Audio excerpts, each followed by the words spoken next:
Voice, voice में हम लोग क्या पढ़ते हैं? वॉइस वाच्य, वॉइस में हम लोग पढ़ते हैं, आज बेसिक करवाऊंगी, कल क्वेश्चन। वॉइस में हम लोग पढ़ते हैं एक्टिव वॉइस और पैसिव, ठीक है, एक्टिव और पैसिव पढ़ते हैं। वॉइस को हिंदी में वाच्य बोलते हैं। एक एक्टिव वॉइस होता है और एक पैसिव वॉइस। तो स्टूडेंट्स पूछेंगे मैम क्या जरूरत थी पैसिव वॉइस, एक्टिव वॉइस से तो काम चला ही सकते थे। लेकिन बोलने का आपका तरीका है। अगर सेंटेंस में हम किसी सब्जेक्ट को, डूअर को एक्टिव रखना चाहते हैं तो हम एक्टिव वॉइस में सेंटेंस को लिखते हैं। कर्ता को एक्टिव रखना चाहते हैं तो एक्टिव वॉइस में लिखते हैं। और कभी कभी हम अपने कर्ता को इनएक्टिव, वाक्य में कर्ता को निष्क्रिय करना चाहते हैं, इन इसको पैसिव वॉइस में लिख देते हैं।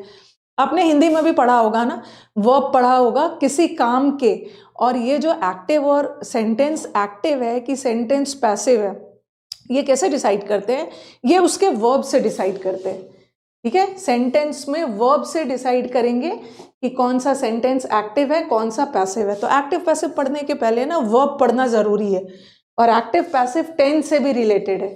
तो ये जो A to Z ग्रामर का बैच मैं अभी चला रही हूँ, मैंने इसमें जो बच्चे हमारे चैनल पे नए आए हैं उनको मैं बता दूं कि जो बच्चे इस चैनल से आज पहली बार जुड़े हैं ना, A to Z ग्रामर का बैच चल रहा है, जिसमें मैंने वर्ब टेंस, प्लेलिस्ट में जाके देख लेना, वर्ब टेंस कंजंक्शन नाउन पढ़ा दिया है और प्रेपोजिशन भी पढ़ा दिया है। अब हम वॉइस आज से शुरू करेंगे। किसी काम के करने या होने को क्रिया कहते हैं। तो कोई व्यक्ति जब काम कर रहा है, ठीक है, कोई व्यक्ति काम कर रहा है तो वो सेंटेंस एक्टिव वॉइस में। एक्टिव वॉइस मतलब व्हेन डूअर इज एक्टिव, जब कर्ता हमारा सेंटेंस में एक्टिव है तो सेंटेंस एक्टिव वॉइस। कर्ता कोई काम कर रहा है, जब कर्ता कोई काम कर रहा है वो तो एक्टिव वॉइस हो गया। और जब कर्ता के ऊपर किसी और के द्वारा कोई काम किया जा रहा है, ठीक है, कर्ता एक्शन को रिसीव कर रहा है, तब उस केस में हम पैसिव वॉइस में लिखते हैं। पैसिव वॉइस में ना सिंपल है, व्हेन डूअर इज इनएक्टिव, जब कर्ता एक्टिव नहीं है तो सेंटेंस एक्टिव पैसिव वॉइस में है, और जब एक्टिव वॉइस में एक्टिव, ठीक है। प्री हो गया है, अच्छा आपने शिवम तिवारी का प्री हो गया, आपने मुझसे टॉप रैंकर्स में पढ़ा था। अगर कर्ता एक्टिव है तो एक्टिव वॉइस में है, कर्ता इनएक्टिव है तो इनएक्टिव वॉइस में। जैसे एक सिंपल सा मैंने सेंटेंस, क्योंकि थोड़ा बेसिक से करवाना जरूरी है ना, मैंने सिंपल सा एक सेंटेंस दिया, ही गेव अ बुक, और फिर मैंने एक सेंटेंस लिखा, he was given, he gave a book, simple sentence लिखा, और he was given a book। तो ऊपर वाला सेंटेंस एक्टिव वॉइस में है। कैसे पता चला कि ऊपर वाला सेंटेंस एक्टिव वॉइस में? he gave a book, he ने किसी और को बुक दिया, इसका मतलब है इस सेंटेंस में हमारा जो कर्ता है he, ये एक्टिव है। और जब हमारा सेंटेंस में कर्ता एक्टिव है, ही ने कोई काम किया, किसी और को बुक दिया, तो ये सेंटेंस एक्टिव वॉइस, ये सेंटेंस एक्टिव वॉइस में, ठीक है। और दूसरी बात, he was given a book, इसकी हिंदी क्या है? he was given a book, उसको एक बुक दी गई, उसको एक बुक दी गई मतलब ही ने यहाँ कोई काम नहीं किया, ये चुपचाप बैठा है, कोई और आगे उसको बुक दे रहा है। यहाँ पे एक हमारा कर्ता इनएक्टिव है, कर्ता कोई काम नहीं कर रहा है, तो सेंटेंस पैसिव है, ठीक है, sentence is in passive. Okay, तो if the doer is active the sentence is in active voice, और if the doer is inactive, doer कोई काम नहीं कर रहा है, डूअर पे कोई काम हो रहा है, तो the sentence is in passive voice. ये तो बेसिक है, सबको पता है क्या। अब प्रॉब्लम क्या है? सबसे पहले तो एक्टिव वॉइस, पहले तो मैंने बताया कि एक्टिव और पैसिव वॉइस होता क्या है, और दूसरी चीज आपको क्या करना है ना, एग्जाम में देखना है कि कौन सा सेंटेंस एक्टिव जा रहा है या कौन सा सेंटेंस पैसिव जा रहा है। कभी कभी ना एग्जाम में ऐसा आता है, चेंज द वॉइस मतलब सेंटेंस एक्टिव में रहेगा, आपको पैसिव में बदलना है, और समटाइम्स हमारा सेंटेंस पैसिव में रहेगा, आपको एक्टिव में बदलना होता है। तो सबसे पहले आपको क्वेश्चन देख के पता तो करना होगा ना कि whether this sentence is in active voice और it is in passive voice. But कभी कभी एग्जाम में क्लियर कर देते हैं, make the sentence into passive, इसका मतलब है कि सेंटेंस एक्टिव में दिया है, वो बता देते हैं कि इसका पैसिव बनाइए, तो वहां तो आपका काम आसान हो जाता है। या सेंटेंस पैसिव बनाया हुआ होता रहता है और आपको बोला जाता है इसका एक्टिव बनाइए। ओके, समटाइम्स वो क्लियर कर देते हैं आपको करना क्या है, लेकिन चेंज द वॉइस लिखा हुआ आता है ना, तो वहां पे आपको ध्यान रखना है कि ये एक्टिव है कि पैसिव है। अगर एक्टिव है तो उसको पैसिव में बनाना, पैसिव है तो एक्टिव में बनाना। अरे आज समुद्र मंथन की बैच नहीं हुई थी, आज बताया ना मैंने, आते साथ बता दिया, अनअकैडमी का सर्वर इशू चल रहा है। चलो पहले ये तो क्लियर हो गया, ठीक है। और एक दो चीज याद रखना है ना, बच्चों ने हमारा दिमाग में बैठा के रखा है कि मैम जब भी सेंटेंस में बाय आएगा ना, इसका मतलब है कि सेंटेंस पैसिव है। ऐसा थोड़ी है, बाय मतलब द्वारा वाला, द वर्क, ऐसा थोड़ी है कि जब भी सेंटेंस में बाय आएगा तो सेंटेंस पैसिव होगा। बगैर बाय का भी सेंटेंस लिखा, देखो अभी मैंने सेंटेंस लिखा ना, द बुक, मैंने लिख दिया द बुक वॉज गिवन। अगर मैंने इसमें बाय लगा दिया ना तो आपका काम आसान हो गया। The book was given by him, उसके द्वारा किताब दी गई, तो ये सेंटेंस हमारा पैसिव है। यहाँ बुक तो कोई काम नहीं कर रहा है ना, किसी और के द्वारा किताब दी जा रही, ये सेंटेंस पैसिव है। तो यहाँ तो आपको देख के समझ में आ गया, बाय देख के, कि ये सेंटेंस पैसिव है। बट अगर ये सेंटेंस में बाय नहीं भी लगा होता, अगर ऐसा भी रहता, द बुक वॉज गिवन और फुल स्टॉप डाल देते, फिर भी अंडरस्टूड है, ठीक है, फिर भी अंडरस्टूड है। The book was given, understood है कि the book was given, book तो अपने आप नहीं चला जाएगा ना, बुक तो किसी के द्वारा दिया गया। ये भी पैस में बाय नहीं लगा है, क्योंकि बुक अपने आप तो कोई काम नहीं करेगा, किसी के द्वारा ही बुक दिया जा रहा है। तो ये सेंटेंस, तो ऐसा जरूरी नहीं है कि सेंटेंस में बाय आएगा ना तभी सेंटेंस पैसिव बनेगा। कभी कभी बगैर बाय का भी सेंस देखते हुए हम पैसिव बना, ठीक है। एक तो ये हो गया। और दूसरी चीज जो स्टूडेंट्स को ध्यान रखना है कि हमारे स्टूडेंट्स ने दिमाग में बैठा लिया है कि मैम जहां भी V3 आ गया ना वो सेंटेंस पैसिव है, जहां भी V3 आ गया वो सेंटेंस पैसिव है। बिल्कुल, एक्टिव से पैसिव बनाते समय हम वर्ब का थर्ड फॉर्म लगाते हैं, बिल्कुल लगाते हैं। पैसिव में हमेशा हम वर्ब का थर्ड फॉर्म नहीं लगाते हैं, थर्ड फॉर्म लगा के पैसिव बनाते हैं। बट कभी कभी ऐसा भी होता है ना, वर्ब का थर्ड फॉर्म आया है लेकिन वो सेंटेंस एक्टिव है। तो ऐसा जरूरी नहीं है कि जहां भी V3 लगा रहे तो वो पैसिव ही रहेगा। कभी कभी V3 लगने के बावजूद भी वो पैसिव ना होके एक्टिव वॉइस में रहता है, ठीक है। हाँ, बहुतों का CPO क्वालिफाई हो गया है, बहुत अच्छी बात है, बहुत अच्छी बात। तो ये चीज दिमाग में रखना, पैसिव में थर्ड फॉर्म लगता है, जहां भी पैसिव रहेगा थर्ड फॉर्म तो लगेगा, बट इसका मतलब नहीं है कि थर्ड फॉर्म हमेशा पैसिव ही होगा। थर्ड फॉर्म वाले सेंटेंस कभी कभी एक्टिव हो जाता है। ये थर्ड फॉर्म ना आपको बहुत परेशान करता है। क्यों? क्योंकि ये जो वर्ब का थर्ड फॉर्म है, कभी कभी तो ये वर्ब का काम करता ही है, कभी कभी ये वर्ब का थर्ड फॉर्म एडजेक्टिव का भी काम। ये जो थर्ड फॉर्म है ना, इसमें बहुत सारी चीजें छुपी हुई है और आपको कंफ्यूज करता है। वर्ब का थर्ड फॉर्म वर्ब का काम तो करता है, और कभी कभी वर्ब का थर्ड फॉर्म एडजेक्टिव का काम करता है, जिसको हम बोलते हैं पास्ट पार्टिसिपल, ठीक है, पास्ट पार्टिसिपल। तो अभी मैं आपको एग्जाम्पल दे रही हूँ कि अब सेंटेंस देखना।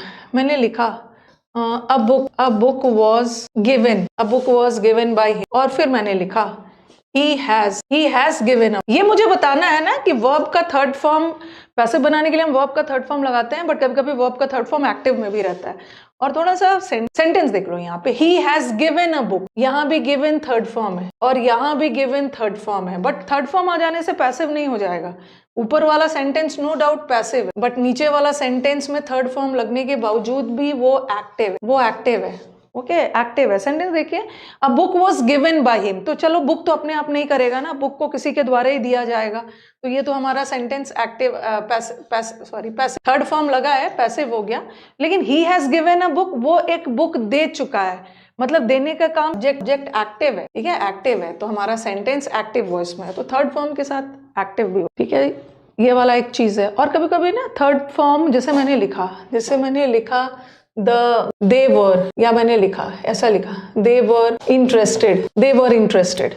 अब देखो, they were interested in doing the work. अब स्टूडेंट्स के दिमाग में ना, रुको एक चीज और बता दो पहले, स्टूडेंट्स ने अपने दिमाग में बैठाया हुआ है कि मैम जब भी सेंटेंस में इज, एम, आर, अभी ना मैंने प्रॉपरली एक्टिव पैसिव शुरू नहीं किया, पहले आपका कंफ्यूजन कहाँ है वो मैं बता रही हूँ। पहला मैंने क्या बताया है कि एक्टिव वॉइस क्या होता है, पैसिव वॉइस क्या होता है। दूसरे स्टेप में बता रही हूँ ना कि बच्चों का कंफ्यूजन होता है कि बाय लगा हो तभी सेंटेंस पैसिव हो, बगैर बाय का जरूरी नहीं है, सेंटेंस का सेंस देख लेना। और तीसरा, बच्चों के दिमाग में है कि जहां भी V3 आ गया ना तो वो पैसिव ही हो गया, ठीक है, V3 वाला पैसिव होता है, बट कभी कभी V3 वाला एक्टिव भी होता है। बच्चों ने अपने दिमाग में रखा हुआ है कि मैम जहां भी इज, एम, आर के बाद अगर थर्ड फॉर्म आ गया ना तो वो सेंटेंस पैसिव होता है, बिल्कुल होता है। बट कभी कभी इज, एम, आर के बाद, इज, एम, आर, वॉज, वर के बाद कभी कभी वर्ब का थर्ड फॉर्म आता है, लेकिन वो सेंटेंस पैसिव ना जाके एक्टिव जाता है, बशर्ते कि सेंटेंस में वो थर्ड फॉर्म पार्टिसिपल का काम कर रहा, वो थर्ड फॉर्म एडजेक्टिव के रूप में पास्ट पार्टिसिपल का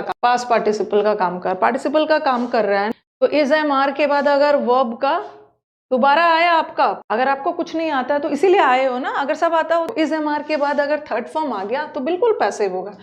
बट कभी कभी इज एम आर के बाद ना थर्ड फॉर्म आता है और बच्चे उसको पैसिव समझ लेते हैं, जबकि वो एक्टिव होता है और वो थर्ड फॉर्म वर्ब का काम ना करके एडजेक्टिव का काम करता है। एडजेक्टिव का सेंटेंस देख लिखा मैंने, ही वॉज गिवन प्रॉपर ट्रीटमेंट, उसको प्रॉपर ट्रीटमेंट दी गई है डॉक्टर के द्वारा। और फिर मैंने लिखा ही वॉज इंटरेस्टेड, या ही वॉज, एक मिनट, प्रॉपर, या he was shocked at the news. ये देखो, ये सेंटेंस देखना यहाँ पे, यहाँ भी वॉज के बाद V3, यहाँ भी वॉज के बाद V3, और आपने पढ़ रखा है ना कि इज एम आर वॉज के बाद अगर V3 आ गया तो सेंटेंस पैसिव जाएगा, लेकिन कभी कभी तो एक्टिव भी जाता है। बट यहाँ पे देखो, ही वॉज गिवन प्रॉपर ट्रीटमेंट, उसको प्रॉपर ट्रीटमेंट दी गई डॉक्टर के द्वारा। तो यहाँ जो गिवन है ना, यहाँ पे डॉक्टर के द्वारा कोई एक्शन किया जा रहा है, ट्रीटमेंट दिया जा रहा है, तो ये गिवन वर्ड जो V3 है ना, एक्शन हो रहा है यहाँ पे, कोई काम का गिवन वर्ब है और वर्ब है, यहाँ पे एक्शन हो रहा है, थर्ड फॉर्म है, इसका मतलब है ये पैसिव है, डॉक्टर के द्वारा ट्रीटमेंट दी जा रही है, पैसिव है। वर्ब का जब V3 ना वर्ब का काम करने लगे तो पैसिव है, और जब ये V3 एडजेक्टिव का काम करने लगे तो इसका मतलब है वो एक्टिव है। ही वॉज शॉक्ड, न्यूज सुन के वो शॉक्ड हो गया, तो यहाँ शॉक्ड में ना कोई क्रिया नहीं हो रही, इनफैक्ट ये शॉक्ड कोई वर्ब है ही नहीं। शॉक्ड वर्ड में किसी एक्टिविटी के होने का पता नहीं चल रहा। शॉक्ड यहाँ एडजेक्टिव का काम कर रहा है, और इज एम आर के बाद जो थर्ड फॉर्म आ रहा है ये तो एडजेक्टिव है। अगर एडजेक्टिव है तो वो तो एक्टिव वॉइस में, इज एम आर के बाद जो थर्ड फॉर्म आ रहा है अगर वो वर्ब है, कोई एक्शन का बोध, पैसिव हो जाएगा, पैसिव। ठीक है, एक बार मेरे को बताओ कि is it clear how to identify active passive, एक बार कमेंट बॉक्स में बता दो, क्योंकि ये एक बहुत बड़ा कंफ्यूजन है।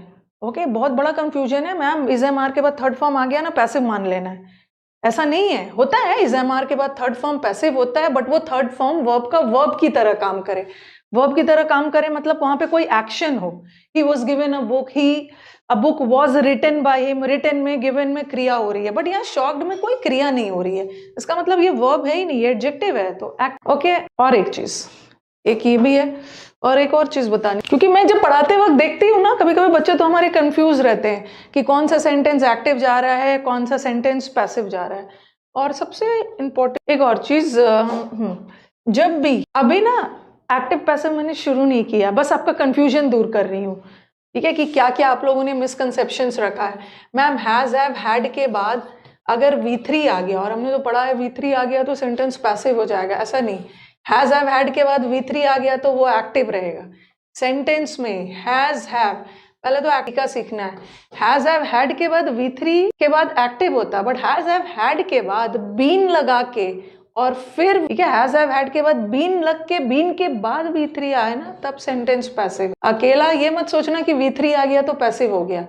हैज, हैव, हैड के बाद डायरेक्टली V3 आ गया तो एक्टिव है, बीन लग के V3 आया तब पैसिव, तब। Okay, he has done the work, अब कैसे बनाना है उस पर तो बाद में आएंगे, पहले तो आप अपना कंफ्यूजन दूर करो। He has done the work, क्योंकि जब तक चीजों के बारे में कंफ्यूजन दूर ना हो ना, उसके बाद जितना भी मैं पढ़ा दूं, the work has done by, sentence देखना, हैज के बाद, ठीक है, हैज के बाद डन थर्ड फॉर्म है, हैज के बाद third form, has, have, had के बाद थर्ड फॉर्म आ गया तो सेंटेंस एक्टिव, और हैज के बाद बीन लगा के फिर थर्ड फॉर्म आ गया तो सेंटेंस पैसिव। और इतना ज्यादा ये सब रटने की क्या जरूरत है, थोड़ा सेंटेंस का सेंस देखो ना। He has done the work, वो काम कर चुका है, ही के द्वारा काम की गई, ही एक्टिव है, हमारा कर्ता एक्टिव है तो सेंटेंस एक्टिव वॉइस में।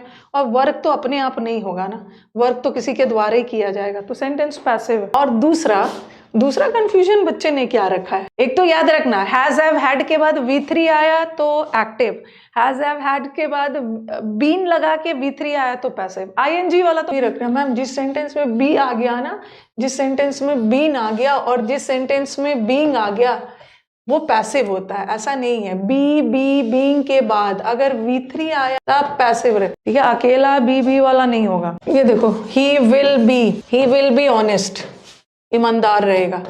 और फिर मैंने लिखा he will be given proper advice, उसको प्रॉपर सलाह दी जाएगी। He has been to London जा चुका है। फिर लिख दिया मैंने ही हैज बीन फेथफुल, या he has been taken to the hospital. तो ये सब कंफ्यूजन अपना दूर हटाना। अब मैं एक्टिव पैसिव शुरू करूंगी, ठीक है। May you live long ma'am, don't say may you live long, may you stay healthy लिखो, मे यू स्टे हेल्दी।